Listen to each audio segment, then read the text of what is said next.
لوگوں کے پاس ہر قسم کے وسائل ہوتے ہیں، مگر روحانی طور پر وہ بہت کمی محسوس کرتے ہیں۔ ایسا کیوں ہوتا ہے؟ سوال دراصل یہ ہے کہ جب ہر چیز حاصل ہو جائے، ہر ارادہ پورا ہو جائے، ہر خواہش پوری ہو جائے اور دنیاوی کمی بھی نہ رہے، تو اس کے باوجود انسان کیوں ڈسٹربڈ ہے، پریشان ہے، یا یوں کہہ لو کہ اسپریچول وائلڈرنس کیوں ہے، روحانی طور پر خلا کیوں پیدا ہو جاتا ہے؟ آپ کے لیے مختصر جواب تو یہ ہے کہ ہر انسان ہر دوسرے انسان کے لیے ہمیشہ دعا کرے۔ ایک جیسے آنسو ہیں سب کی آنکھوں میں، ہر انسان کا ہر انسان سے رشتہ ہے۔ اللہ تعالیٰ نے انسان کو بڑا پابند کر رکھا ہے۔ پیدائش کا ایک مقررہ وقت ہے اور موت کا وقت بھی مقرر ہے۔ خوشی اسی انسان کا مقدر اور غم بھی اسی انسان کا مقدر ہے۔ انسان سمجھتا ہے کہ بڑا محفوظ بیٹھا ہوا ہے، صحت کے لحاظ سے، پیسے کے لحاظ سے، خواہش کے لحاظ سے، اور وہ تمام دنیا سے بالکل الگ تھلگ محفوظ ہے۔ اب اس آدمی کو تو محفوظ رہنا چاہیے، مگر خدا نخواستہ خبر آ جائے کہ اس کا کوئی اور دوست کسی اور جگہ ہمیشہ کے لیے غیر محفوظ ہو گیا ہے، انا للہ و انا الیہ راجعون ہو گیا ہے۔ اب غم جو ہے وہ اس کے دروازے توڑ کے آ گیا۔ وہ جو محفوظ انسان تھا اس کا دروازہ کس نے توڑ دیا؟ کسی اور غیر محفوظ دوست نے۔ اس طرح غم اس کے گھر آ گیا اور پریشانی آ گئی۔ تو مطلب یہ ہے ایسی حالت سے بچنے کے لیے یا تو انسان سب سے غیر متعلق ہو جائے، مگر ایسا ہو نہیں سکتا۔ پھر تو غم ایک رہ جائے گا اور وہ ہوگا اپنی موت کا۔ اصل میں اپنا غم جو ہے یہ اپنا غم نہیں ہوتا، بلکہ اپنا صدمہ جو ہے کسی اور کا حادثہ ہوتا ہے۔ تو اہم بات، امپورٹنٹ بات یہ ہے، لہٰذا اپنا تو حادثہ کوئی نہیں ہے، کیونکہ جب تک ہم ہیں موت نہیں آ سکتی، اور جب موت آ گئی ہم نہیں ہوں گے۔ پھر صدمہ کس بات کا؟ صدمہ تو اس بات کا ہوتا ہے کہ ہم رہ گئے اور وہ چلے گئے، تو جانے والا غم دے جاتا ہے اور جانے والے آپ کے علاوہ ہوتے ہیں۔ اس لیے انسان جو ہے کبھی محفوظ نہیں ہو سکتا، یہ پکی بات ہے۔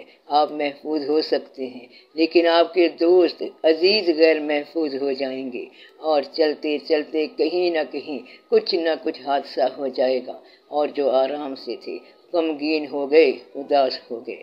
اگر آپ کی صحت قائم رہے تو یہ قائم رہنے کے باوجود غم آ گیا۔ ہر انسان چلتا چلتا جوان ہوتا گیا، مگر اس نے نوٹ نہیں کیا کہ ماں باپ بوڑھے ہو رہے ہیں اور وہ اللہ سب کا مالک ہے۔ آخر ماں باپ کو رخصت ہونا پڑ گیا، اب وہ سایہ اس کے سر سے اٹھ گیا، ماں باپ کا صدمہ اس کو دیکھنا پڑ گیا، اور یوں اندر سے انسان کھوکھلا ہو گیا۔ تو یہ جو ہم کہتے ہیں کہ ہر شے محفوظ ہو گئی ہے، یہ ایسے نہیں ہے، بلکہ زندگی open to all hazards of life, آپ زندگی کے تمام خطرات کے روبرو آ گئے، اور خطرات کے روبرو آنا پھر ایک حادثہ ہے، ایک الگ حادثہ ہے۔ کہتے ہیں he who lives many lives dies many deaths، یعنی جو شخص بہت سی زندگیاں گزار رہا ہے وہ بہت سی اموات سے دوچار ہوگا۔ ایسا شخص کہتا ہے کہ صبح میں اور ہوں، شام کو میں اور ہوں، بلکہ میں قابل غور ہوں، اور پتہ نہیں میں کیا کچھ ہوں۔ وہ آدمی جتنی زندگیاں گزارے گا اتنی ہی اموات سے گزرے گا۔ تو ایک دن میں 10 زندگیاں گزارنے والا ایک دن میں 10 مرتبہ مرے گا۔ زندگی کو پھیلائیں گے تو غم بھی پھیلتا جائے گا۔ آپ زندگی کو جتنا حاصل کرتے جائیں گے اتنی ہی جواب دہی بڑھتی جائے گی۔ جواب دہی کا بڑھنا جو ہے یہ غم کا انتظار ہے، اور اس طرح آپ جواب دہ ہوتے جائیں گے، اور پھر کہیں نہ کہیں کچھ نہ کچھ نقصان ہو جائے گا۔ انسان کے لیے ایک اور بھی بات ہے کہ انسان بنانے والے نے ایک بڑا پکا حکم دے دیا ہے کہ خبردار، نہیں آئے گا، نہیں ملے گا سکون قلب کو مگر میرے ذکر سے۔ اب جو تنہا رہنے والی بات تھی وہ تو اللہ تعالیٰ کے ہاں تھی کہ وہ تنہا، مخفی، گنجینہ، خزینہ اپنی ذات میں یکتا تھا۔ اب اس کے بعد پھر انسان آیا۔ انسان تنہا رہ نہیں سکتا اور یہ صدمات سے بچ نہیں سکتا، اور جب تک اللہ کو یاد نہ کرے گا اس کو چین نہیں آ سکے گا۔ تو دولت جو ہے یہ چین نہیں دیتی، دولت کا تماشا عجیب ہے، خرچ کرو تو اس کی افادیت ہے، اگر خرچ نہ کرو تو اس کی افادیت ختم ہو جاتی ہے، پھر دولت پڑی ہوتی ہے بینک میں، صرف نام تمہارا ہوتا ہے اور تو کوئی بات نہیں۔ تو جو چیز افادیت نہیں دے سکتی وہ پھر تمہارے کس کام کی؟ اس طرح وہ بھی پریشان ہو گیا اور تم بھی پریشان ہو گئے۔ اگر گاڑی چل رہی ہے تب تک تو تمہاری ہے، اور گاڑی بند ہو جائے، شام کا وقت ہو، تیل ہی بند ہو گیا تو اب گاڑی تمہاری بیکار ہو گئی۔ تو اس لیے زیادہ حاصل کرنے والا انسان زیادہ محرومیوں کا شکار ہوتا ہے۔ دولت میں جتنا بڑھتا ہے اتنا ہی دولت کی ہوس بڑھتی ہے۔ ایسا بندہ بھی میں نے دیکھا ہے جو کہتا ہے کہ اللہ کا دیا سب کچھ ہے، آج تو میں دکان بند کرنے لگا ہوں۔ کیوں بند کرنے لگے ہو؟ کہتا ہے 10 روپے مل گئے، میری شام گزر جائے گی، یہ کافی ہے۔ تو انہوں نے دکان اپنی بڑھا دی، اور دوسرا روتا ہے کہ آج جو ہے اچھا بھلا نفع ہو سکتا تھا مگر نفع نہیں ہوا، 1,500-2,000 روپے کا لاس ہو گیا، نقصان ہو گیا۔ کیسا نقصان؟ نفع نہ ملنا نقصان ہے، لاس ہے۔ تو وہ پریشان ہو گیا۔ اس صورتحال سے بچنے کا نسخہ میں آپ کو بتاتا ہوں۔ آپ کسی ایک انسان کے ساتھ وابستگی اور محبت پیدا کر لو، پھر موت کا ڈر اور پریشانی کا ڈر ختم ہو جائے گا۔ زندگی کے ساتھ وابستگی دراصل زندہ کے ساتھ وابستگی ہے، بلکہ میں آپ کو یہ کہوں گا کہ خدا کے ساتھ وابستگی جو ہے، جو خدا کی دی ہوئی زندگی کے ساتھ وابستگی ہے، اور زندگی سے وابستگی کسی زندہ کے ساتھ وابستگی ہے۔ جب تک آپ وابستہ ہیں آپ خوف سے مبرہ ہیں، یہ پکی بات یاد رکھنا۔ جب تک آپ وابستہ ہیں آپ خوف سے آزاد ہیں۔ خوف اس وقت آئے گا جب تم اپنی ذات میں آؤ گے۔ اگر آپ کسی اور کی ذات میں گم ہیں تو موت آتی رہے جاتی رہے، آپ کو پرواہ نہیں ہوگی۔ ایسا شخص پوچھتا ہے کہ آپ کا نام کیا ہے؟ تو وہ کہتا ہے کہ میرا نام تو اسرائیل ہے، اور تیرا کیا نام ہے؟ کہتا ہے میرا نام محبوب ہے۔ اس شخص کو موت کی کوئی پرواہ نہیں، کیونکہ موت اپنے محبوب کی یاد میں جینا اور اس کی یاد میں مرنا ہے۔ پھر غم کس بات کا؟ یہاں ہیں تو بیٹوں کے ساتھ، وہاں ہوں گے تو ماں باپ کے پاس، پھر ڈر ہے کوئی ڈر نہیں۔ تو روحانی وابستگی دراصل انسان کے ساتھ وابستگی ہے۔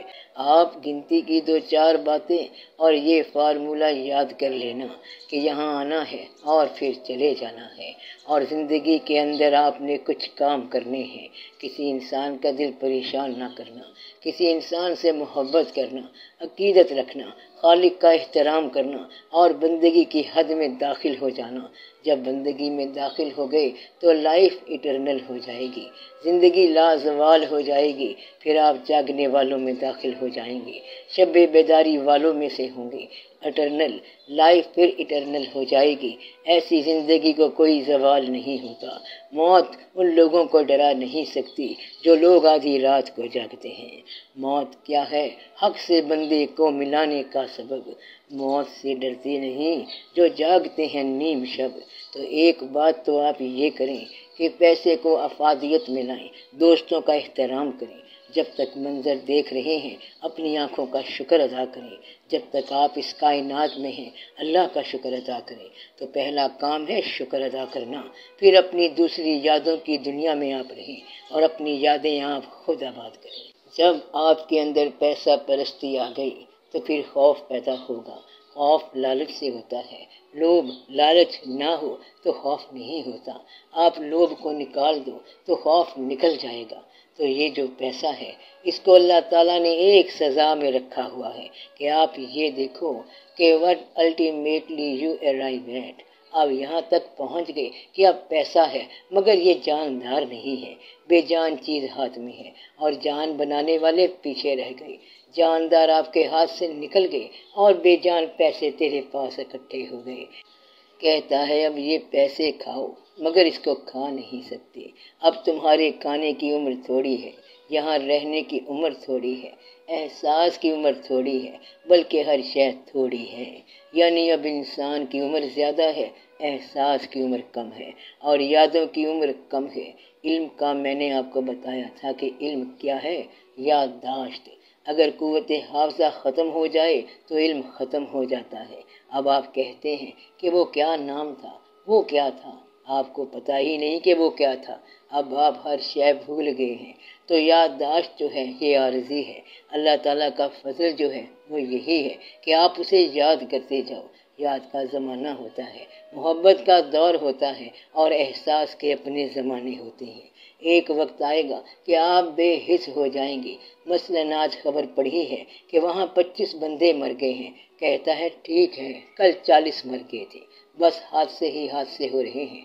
مطلب یہ کہ کوئی احساس نہیں ہو رہا۔ تو انسان نے محسوس کرنا اس لیے چھوڑ دیا کیونکہ اسے ان چیزوں سے محبت ہو گئی جن میں احساس نہیں ہے۔ محسوس کرنا اس لیے چھوڑا ہے کہ اس کی محبت اب ان چیزوں سے ہو گئی ہے جن چیزوں میں احساس نہیں ہے، جان نہیں ہے۔ اس کا خلاصہ کیا ہے؟ اگر جاندار سے محبت کرو گے تو جان میں رہو گے، اور بے جان سے محبت کرو گے تو بے جان ہو جاؤ گے۔